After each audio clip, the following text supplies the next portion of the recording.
Shalom, Yasharal. This your brother Dawada, coming back at you with this here truth again. First and foremost, I want to give all praise unto Yahweh, Bahashim, Yahweh Shah, Bahashim, Kodash. Double honors to the apostles and the elders of Great Millstone that taught us this truth and that rule well. And salutation and much love for you, Aki, and pushing this truth and sincerity on the four corners of the earth and enduring afflictions to feed and edify the elect.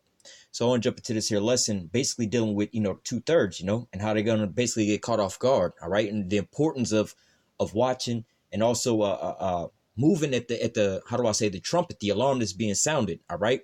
So we're going to start off. We're going to start off here in the book of Habakkuk, chapter 2. I'm going to start at verse 1. It says, I will stand upon my watch and set me upon the tower, and I will watch to see what he. Salakia, let me actually start somewhere else. Let me go to the book of Ezekiel, chapter 3 and verse 17 first. Okay. This is Ezekiel chapter 3 and verse 17.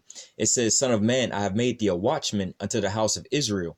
Therefore, hear the word at my mouth and give them warning for me. All right. So the Lord set up men, all right, the prophets, as you know them, all right, to tell you what's going to happen before it comes to pass. That's what it means to prophesy, to tell you what's going to happen beforehand. All right. But here it says, Ezekiel 3 and 17, Son of man, I have made thee a watchman unto the house of Israel. Salakia. Therefore, hear the word of my mouth and give them warning from me. All right. So like in the olden days, when there was back in the old ancient days, they had these cities, and around the cities, they had these walls. All right. Which was a line of defense. All right. Then they had men up in the watchtowers. All right. To watch for when the enemy was coming, to alert the people, give them warning. All right. So right now we're pretty much in the, how do you say, the end of our captivity and the downfall of Babylon. All right. So now it's the time for, the elect to wake up. All right. Really for all of Israel to wake up, but only the elect's going to wake up, the 1/3 and 144,000. All right. So what? The Lord sent out watchmen on the towers to watch for these here prophecies to come to pass. All right. And warn the children of Israel of the impending judgment. All right. So now let's go back over to Habakkuk chapter 2 and 1. It says, I will stand upon my watch and set me upon the tower, and I will watch to see what he will say unto me and what I shall answer when I am reproved. All right. And so that's pretty much the job of the prophets. All right. To sit there and watch for these here prophecies to come to pass. All right. And again, give warning to the children of Israel. All right. Because the Lord set forth, different signs to tell us when we will be in the end times. All right. True enough, the scriptures say no man knoweth the day nor the hour. All right. Don't let that be a stumbling block. That's saying no man's going to know the exact day or the exact hour. However, in the scriptures, the Lord give us, how do I say, conditions to look out for. All right. Just like, the same example, right? You could say no man knoweth the day nor the hour that a baby's going to come. But what, when a woman's water break, all right, that the baby is pretty much coming. All right. But you don't know the exact second that baby's going to be born. But it's time to get that woman to the hospital. Those are the signs that she's going into what? Labor, meaning that baby can come anytime. All right. So this is like the same thing that's going on right now. All right. We have these signs that's being shown right now. All right. And the Lord set up these watchmen to give watch unto the children of Israel, all right, of the impending judgment that's coming. All right. And you have the prophets on the highways and the byways letting you know what's coming to pass. All right. So I'm going to read it again. Habakkuk 2 and 1. I will stand upon my watch and set me upon the tower, and I will watch to see what he will say unto me and what I shall answer when I am reproved. And Yahweh answered me and said, write the vision and make it plain upon tables, that he may run that readeth it. All right. So that's why we put up these video epistles. This is why we go on the highways and the byways. All right. To make it plain unto you what's coming to pass. All right. We go through these here, we watch the news and the events and things like that. We filter it through the scriptures. All right. And when we see these prophecies come to pass, we go and we warn you. We put these videos up on the internet. All right. And it's easy for you to sit there and just click on the video, push play, watch the video, get all the understanding. Everything's already put together for you. And hell, if you want to share it, it's simple for you to just hit the share button or to download the video off the internet and repost it somewhere else. Verse 2. And Yahweh answered me and said, write the vision and make it plain upon tables, that he may run that readeth it. For the vision is yet for an appointed time, but at the end it shall speak and not lie. Though it tarry, wait for it, because it will surely come and it will not tarry. All right. So it says the vision is yet for an appointed time, meaning, it's just like, again, the analogy of the baby.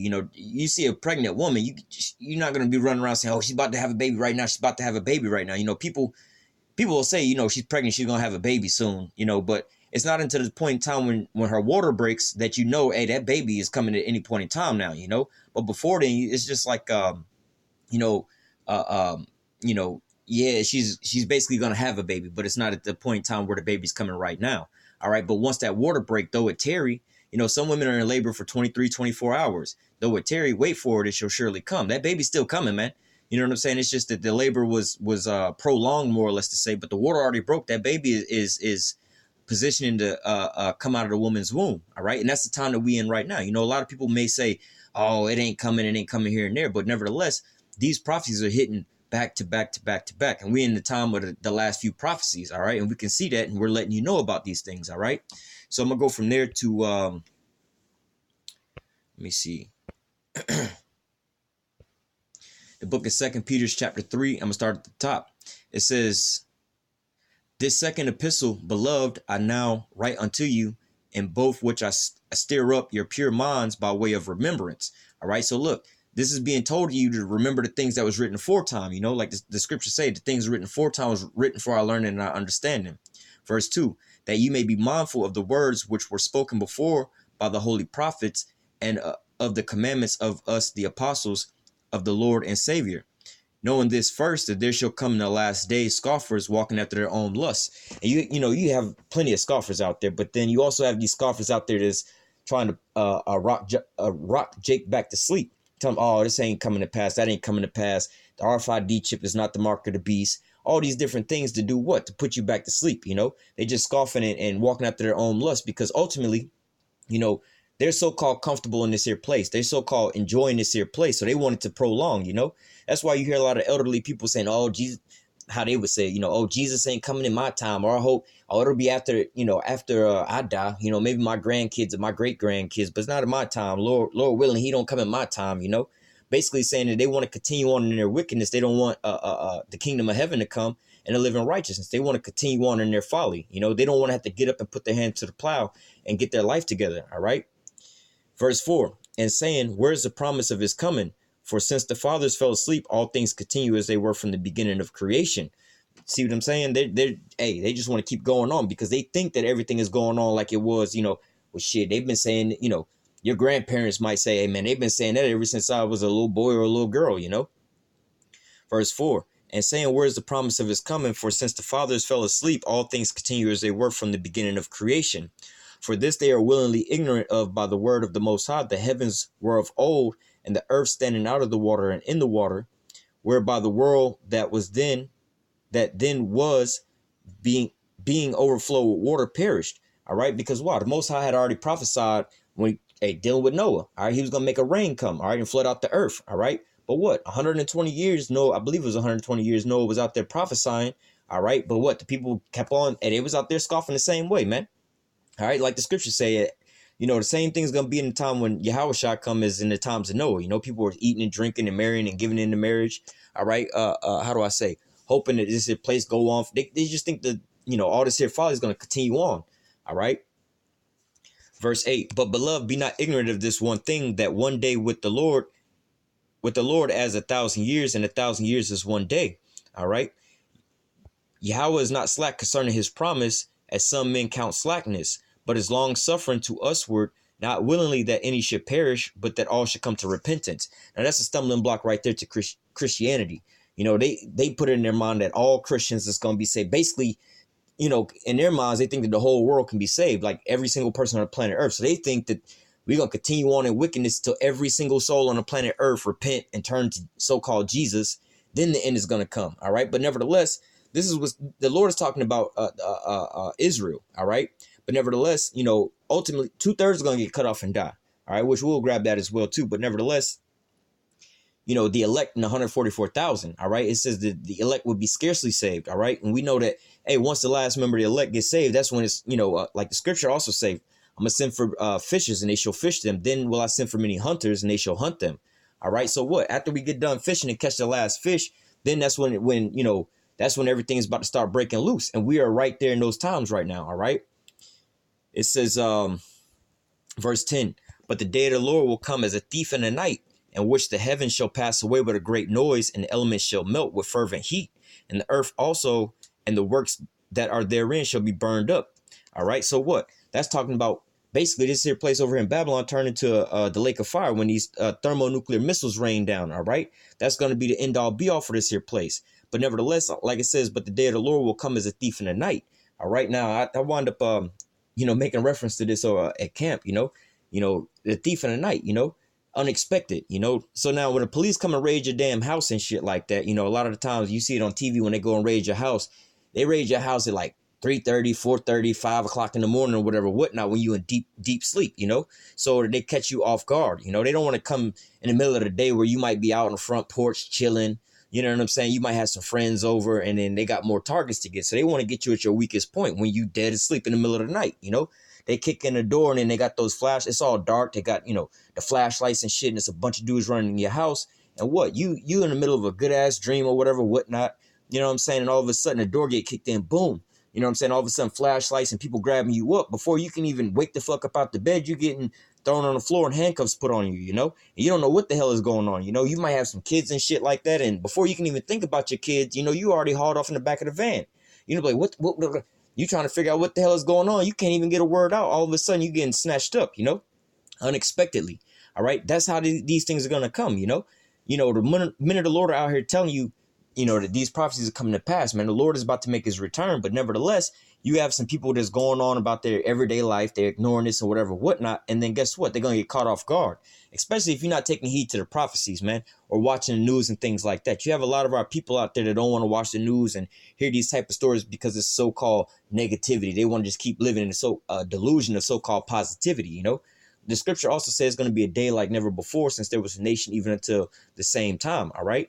So meaning that the days are waxing worse and worse and worse and worse. All right. But yet people don't want to hear about these things. So and they're living in la la land like everything is all good. So they're going to go from lying to themselves to basically thinking everything is all good to all of a sudden all hell breaking loose. All right. They're not going to know how to prepare for that, Instead of trying to get, spiritually doomsday prep by getting this here word, finding out what the Father and the Son's name is to be able to call on. All right, finding out who their nationality is. All right, they're going to be getting rounded up. And then they're like, what the hell's going on? Why is this happening to me? Why all of a sudden I ain't never did nothing wrong? Why am I being hauled off into a concentration camp? Why are all these things happening? Why is the government trying to come down on me? All right, but they're not going to realize at the point in time, maybe those men out there was right. Maybe I am an Israelite. Maybe this is, Esau coming down with his judgment. Maybe this is, so on and so forth. But before they can even think about all that, it's going to be too late for them. All right. Continuing on, let me read verse 10 again. But the day of the Lord will come as a thief in the night, in which the heavens shall pass away with a great noise, and the elements shall melt with fervent heat, and the earth also, and the works therein shall be burned up. Hey, just to go back to, the brother in Hawaii, GMS Hawaii Yahawada. All right, hey man, that brother did a beautiful lesson. The one day that they had that false alarm out there with that incoming ballistic missile over in Hawaii, went out and start prophesying, but what? He was prepared for all of that, on that whole island. It may have been one or two righteous brothers on that whole island, but everybody else walked by him over and over and over again, laughed at him, scoffed at him, whatever, whatnot, as he was telling them about the incoming pending judgment that was coming. But what? When they all got that text message on their cell phone saying, look, incoming ballistic missile to the island of Hawaii, they was all panicking and putting their kids down into the damn storm drains, trying to figure out what the hell to do, what's going on. Some people trying to find out what the name is to call on. And, you had a bunch of atheists converting to Christianity that day. Oh, Jesus. Oh, God, help me. All in the midst of it. Just yesterday, they was like, oh, fuck Jesus and this and that. But then the next day, oh, Jesus, save me and my family. It was easy that they converted that day. But look, they calling them the wrong names to be saved. Because why? They was putting that off. Well, let's talk about the Israelites, because the heathen can't really be saved. Well, they can't be saved. But the Israelites out there, they still out there. Oh, Jesus, Jesus, Jesus, help me. But that ain't the name to call on, They just remember that one thing, calling on the name Jesus, But nevertheless, they had all this time to get right, man. They had the man of the Lord right there prophesying to them. They walked past them as they go into them all day in and day out. But what, when those when they thought that incoming danger or death was coming, those thermonuclear missiles, they didn't know what the hell to do. They was getting taken like a thief in the night, Continuing on, verse 11, seeing then that all these things shall be dissolved, what manner of person ought you to be in all holy conversation and godliness? All right. So going back, let me just continue on. Verse 12, looking for and hastening unto the coming of the day of the Most High, when the heavens being on fire shall be dissolved, and the elements shall melt with fervent heat, Nevertheless, we, according to his promise, look for a new heaven and a new earth wherein dwelleth righteousness. All right, so look, the minute of the Lord, we looking for this impending judgment to come, because we know after that, we know, like the scriptures say, Esau is the end of the world and Jacob is the beginning of it that followeth. We know we're about to get up out of captivity and reign in the kingdom of heaven. All right, but nevertheless, knowing that this here impending judgment is coming, all right, and the Lord is coming back to judge the world. What manner of conversation should you be? What should be on your mind? What should be the number one thing on your mind? All right, it should be salvation, getting your house together. All right. Nevertheless, let me grab another precept.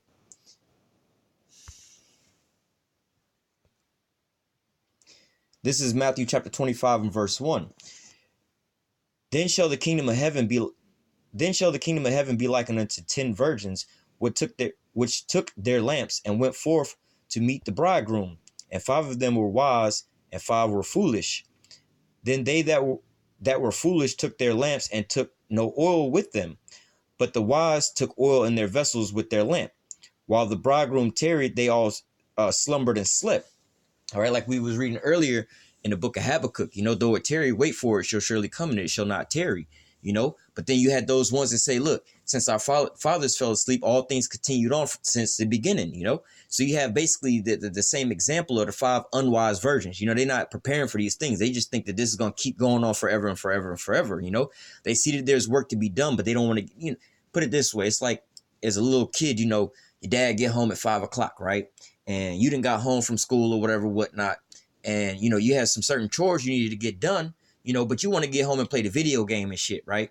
So you come home at 3 o'clock, play the video game. He's like, you know what? I'll go take out the trash and thaw out this here meat and, go clean my room and do my homework. You know what I'm saying? After the fact, I play the video game, but before my dad gets home. But then you sit down and start playing the video game, and then you get all into the game. You just one more level, Let me just finish this last fight or this last game, And all of a sudden it's 4:55 and you still trying to get this one more, man, just one more level, one more game, one more, 4:57, 4:58. Then all of a sudden your dad is rolling up, Now you got all these things to do. You got to clean your room, get your homework done. You were supposed to take out some meat so it can thaw out. So when he get home, he can cook the meat. You know what I'm saying? And now your dad is in the driveway and you ain't got nothing done. You still in your school clothes. You're supposed to take off your school clothes by the time you got home, But now all of a sudden you're trying to scramble and get all this here stuff done. You know what I'm saying? Which you had 2 hours to get it all done, or at least get started on it. And now, you got 10 seconds before he get out the car and walking through the door and realize that, look, none of the things that he told you to do was done. What do you think your judgment is going to be? You see what I'm saying? That's the same thing that's going on here. All right. It says, verse 5 again, while the bridegroom tarried, they all slumbered and slept. And at midnight, there was a cry made, behold, the bridegroom cometh, go ye out to meet him. Then those virgins arose and trimmed their lamps. Then all those virgins arose and trimmed their lamps. And the foolish said unto the wise, give us of your oil, for our lamps are gone out. But the wise answered, saying, not so, lest there be not enough for us and you, but go ye rather to them that sell and buy for yourselves. All right. Let me read one more. Verse 10. And while they went to buy, the bridegroom came, and they that were ready went in with him to the marriage, and the door was shut. All right. So, hey, you don't want to be like those unwise virgins. Like I just gave the analogy. It's 4:57, 4:58, 4:59, and now your dad's rolling in at 5 o'clock. And you trying to, hurry up and get all these things here done, man. You're going to be like those 5 unwise virgins, like, oh, shit, let me go get some oil and this, and that, Or like another analogy, you're supposed to have, we're here in Florida, you got hurricanes and stuff like that. So you need to be prepped beforehand, before the storm even come, man. You need to, if you're going to stay home, you need to make sure you got some batteries. You got maybe possibly a generator or something like that, some candles, some bottled water or whatever, whatnot, just in case everything goes out, But now the storm coming in, the power goes out. This is not the time for you to be trying to go out to the store, and go get batteries, lamps, and so on and so forth, Hey, if you ever been in the hurricanes and things like that, the time, right when the hurricane's about to start hitting, if you ever go inside the grocery store and you go inside, you're looking up and down the aisles, all day, every day, people going in there buying sodas and so forth, and then the water aisles are completely stocked. They got water, we're going to get water. But now you don't wait until the last minute. The storm coming in, you got the first rains, the high winds coming in. Now you want to go to the store to go get the water. But nevertheless, you can't even drive on the road. It's zero visibility because of the rain. Roads are flooding. The grocery store ain't got no power. You know what I'm saying? And even if you do go inside the grocery store, the water aisle is completely empty. You know what I'm saying? The only thing, hey, like here, I've actually been inside a damn grocery store in the middle of a damn hurricane like that. You know what? Power was out for, hours on end. Guess what kind of sales they had on? Ice cream. Ice cream was on sale and all the frozen stuff was on sale because they ain't have power and they ain't know how long it was gonna be out, But guess what was gone? The water. You can get all the ice cream that you want, but that's not really gonna help you out in the middle of the hurricane. All the things that you needed for the hurricane to sustain yourself is all gone. It's been taken by the people who have prepared for those things. All right. So guess what's gonna happen, man? You're gonna have to ride out the hurricane without the necessities of the things that you need. You might get swept up in it. All right.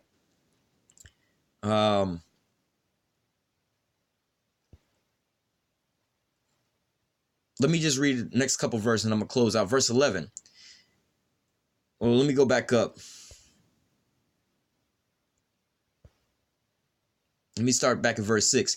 And at midnight there was a cry made, Behold, the bridegroom cometh. Go ye out to meet him. Then all those virgins arose and trimmed their lamps. And the foolish said unto the wise, Give us of your oil, for our lamps are gone out. But the wise answered and said, Not so, lest there not be enough for us and you. But go ye rather to them that sell and buy for yourselves. And while they went to buy, the bridegroom came, and they that were ready went in with him to the marriage, and the door was shut. After came also the other virgins, saying, Lord, Lord, open unto us. But he answered and said, Verily, I say unto you, I know you not. Watch ye therefore, for you know neither the day nor the hour wherein cometh the Son of Man, wherein the Son of Man cometh.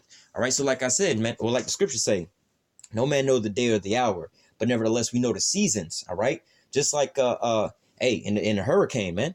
They telling you, hey, look, the hurricane coming is expected to hit in this here area around this here time. But guess what? You don't know what time the power is going to go out. You don't know what time the power is going to come back on. So guess what? You need to have your candles prepared just in case the power do go out. You know what I'm saying? So you don't get caught off guard. You don't want to wait till the power goes out to go try to buy some damn candles, man. All right. If the store close enough to your house, they ain't going to have no power to be able to sell you nothing. All right. So in the same sense, man. All right. You need to wind up getting your house together ahead of time. All right. Let me grab one more because I spoke on this a little earlier. This is Zechariah chapter 13 and verse 8. It says, And it shall come to pass that in all the land, saith Yahweh, that 2/3 or 2 parts therein shall be cut off and die, but the third shall be left therein. And I will bring the third part through the fire, and will refine them as silver is refined, and will try them as gold is tried, and they shall call on my name, and I will hear them and say, It is my people, and they shall say, Yahweh is my power. All right. So what? The 1/3 is being brought through the fire right now, being tried and refined. All right. So-called getting their oil right now and being prepared right now. All right. So they're being prepared for when the bridegroom comes. Or in a different analogy, they're going out and getting their hurricane supplies ahead of time before the storm cometh. All right. Before the power go out, they're going to go get those candles and things like that, the generator and all these things before the power go out. They're going to go get bottled water before the shelves are empty. All right. So when the storm come, they'll be prepared. All right. But what? 2/3, they're going to just keep going on, eating and drinking and giving in the marriage and partying and not wanting to hear this here truth and putting off the day of the Lord, not being prepared for the Lord's return. And guess what's going to happen to them? They're going to get caught off guard. All right. They're going to be scrambling in the last little minutes, trying to find the minute of the Lord. That's why the scriptures say, seek the Lord early while he may be found. All right. We also know that there's going to be a famine of the word that's rolling around real soon. Let me grab that. We'll close out there. Amos chapter 8, 13. Salak. 8 and 11. Behold, the days come, saith Yahweh, that I will send a famine in the land, not a famine of bread, nor of thirst for water, but of hearing the word of Yahweh. For they shall wander from sea to sea, and from north even to the east, and they shall run to and fro to seek the word of Yahweh, and shall not find it. And that day shall the fair virgins and the young men faint for thirst. All right, so what? In these days, man, you're going to be looking for this here word. When all hell's starting to break loose, you're going to be trying to get salvation then. You didn't walk past the prophets every Saturday going to work. You know what I'm saying? Or while you going shopping, you see them every single Saturday. All right. You scroll right past our videos all the time, or you watch our videos for entertainment purposes. All right. Or you just watching our videos and you're not doing nothing about it, man. Because you just, oh, well, one day I can get right with the Lord. When they get closer, I'll get right with the Lord. When I see more of these prophecies start popping off, then I'll get right with the Lord, But nevertheless, you need to wind up getting your oil ahead of time. All right. You need to get all these things because why? There's a famine of the word coming. All right, the Lord's going to take his prophets off the highways and the byways. Then what? You're going to be searching for the Lord, searching for the name of the Lord, searching for who you are, searching for who your enemy is, and searching for what his plan is and your, the way of to escape. But you're not going to find none of these things. All right, you're going to wind up just being like those unwise virgins that's going to go look for the oil at the time when the bridegroom cometh. All right, then by the time you get your oil and come back, the Lord is going to be like, yo, the doors is shut. Depart from me, you wicked. All right, because when I called, you didn't answer. All right, but nevertheless, I'm going to go ahead and close out there. Lord willing, this lesson was edifying unto the elect. Until next time, I say, call halal Yahweh, Bahashem, Yahweh Shah, Bahashem, Rachak Wadash. Double honors to the apostles and the elders of Great Millstone that taught us this truth and that rule well. And salutation and much love for you, Aki, and pushing this truth and sincerity on the four corners of the earth and enduring afflictions to feed and edify the elect. Until next time, I say, stay strong and shalom.